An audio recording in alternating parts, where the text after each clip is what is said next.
So this is item M201, the Koto simple music player. So hi Glendon, please tell me all about it because it looks amazing.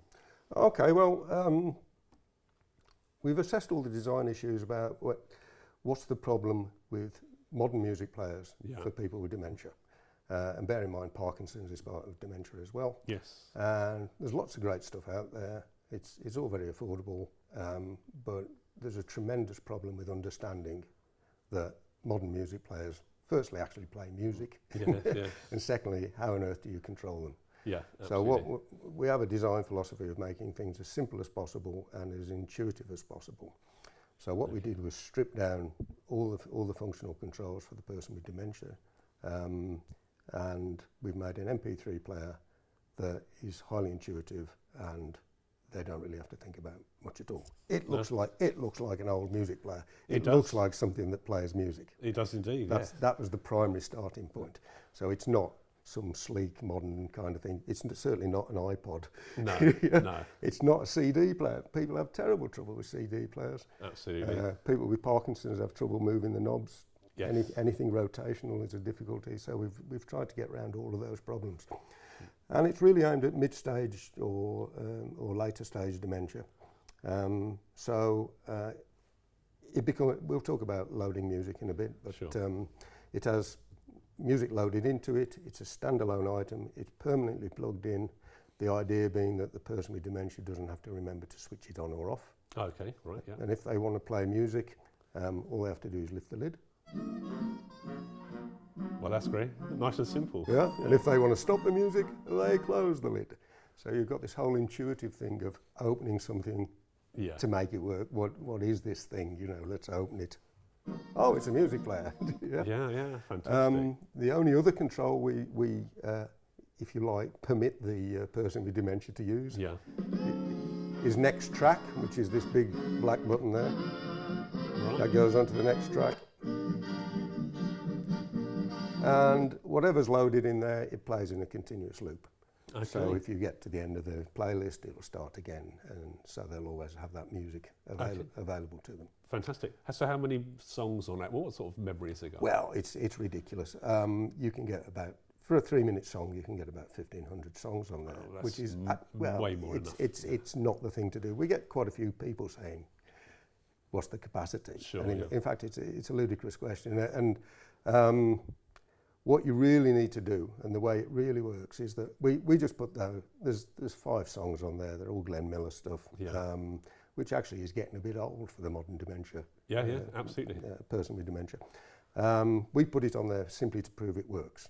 The whole intent is for that to be wiped off, and then between 20 and 40 songs, let's say, that came from the informative time of the person with dementia. Yes. So if you know what sort of music they liked between, let's say, the age of 15 and 25, that's the kind of stuff to put on. Absolutely. And that's the stuff that works for them, because it then re-engages them.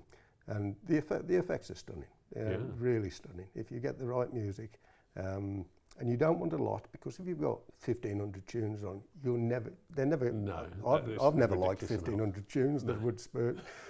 I might sort of recognise them, but if there was 20, if I was in this state and there was 20 tracks, those would be just 20 tracks that work for me. Absolutely. And it's vitally important that whoever's loading this music in is targeting that specific person. Sure thing. Yeah. Now, if they like classical music, that's it. You know. And so some tunes, you know, you've got to be really careful, because some tunes bring bad memories as well. Yes. You know.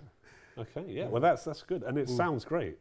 It's a good quality sound. Well, yeah. The issue about that, and I've had a professional music background, is that we wanted to produce a quality item.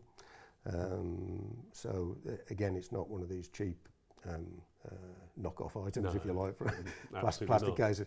And because of that, it's actually a solid acoustic wooden box inside there, and it happens to have a cover on it. Sure. So there is no acoustic effect from the plastic finish at all. No. That's good. And the other thing we've done, is made it so it can go really loud for people who are hard of hearing. Right, okay. And it can go very quiet for people with very sensitive hearing. So yeah, we worked on that. Could startle people, couldn't it? If they accidentally turn the volume up, that could start them, and that could cause a lot of anxiety. So how do you change the volume control? Well, this is one of the things we've worked at, and it came out of the partly out of the research with Designability. Is that if you give the person with dementia access to the volume, like you say, they might turn it up too loud. So next time it comes on, it's actually quite a shock and a threat, and they don't want it. Absolutely. And if it's too quiet, it doesn't work and lose interest in it. So what we've done is made it quite difficult to change the volume. Also, a lot of people with dementia fiddle with things. Yeah. Especially the guys, apparently. Yes, they like to take things apart for sure. And so what we've done is underneath there are two. I see, yes. Two little buttons, and use a pencil or something. I've got a bit of a cocktail stick, screwdriver, and as it plays, press that and it does nothing. Right. Okay, press that, it does nothing. Press and hold.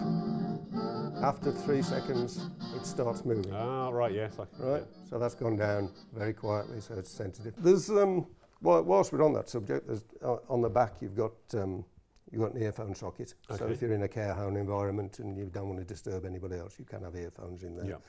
Yeah. And the other two holes there, if somebody's got impaired movement, right. Say they've got a stroke or something like that. So it's not, whilst it's originally aimed at dementia, we have people with cerebral palsy using it, we have people with strokes or impaired limb movements. Yes. If they have a couple of jelly bean switches, that emulates the lid and the button. Right, okay. So all they have to do is have the jelly bean switches near to them. Yeah, yeah. So if they can't raise their hand up there, that's another very clever idea. Yeah. So there's certainly a lot of thought gone into this, without a doubt. We've removed the tablecloth quickly, just to show you another feature. As we can see underneath, we've got these nice rubber feet, which hold it very sturdy on slippery surfaces such as a table. I've also noticed there's another couple of holes on the back here, Lyndon. Sure, they're there on purpose, like everything else. These two holes, and they're not functional as they stand. They're just guide holes because lots of people, a few people have expressed the need to secure it, either because their relative has got quite an aggressive dementia, as we demonstrated with the top. Or, unfortunately, in certain care homes, lots of things go missing and things like that if it's not well monitored. So simply, you can put an L-shaped bracket there, and those two guide holes tell you where to put your screws because that's a safe area, as opposed to sticking them through the electronics or whatever, or the loudspeaker. Absolutely. So it's just a simple guide. Again, another feature, another great feature. Thank you very much. Okay. So again, we've got the lovely colour reds, and do we have any other colour options? Well, I have a secret stash down here, Conrad. We have a green. Very nice. It's all a matter of choice. We chose two very bright colours. Red, obviously, is the go-to colour, or red or purple for dementia. Absolutely. But it's all a matter of taste. Oddly enough, we sell more green than red in Europe at the moment. Right. And we also have a kind of, for the more traditional, burr walnut finish. Very nice.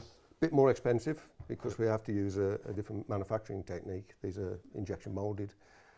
This is vacuum formed, right. So that's why it's got the swirly material on it. Yes.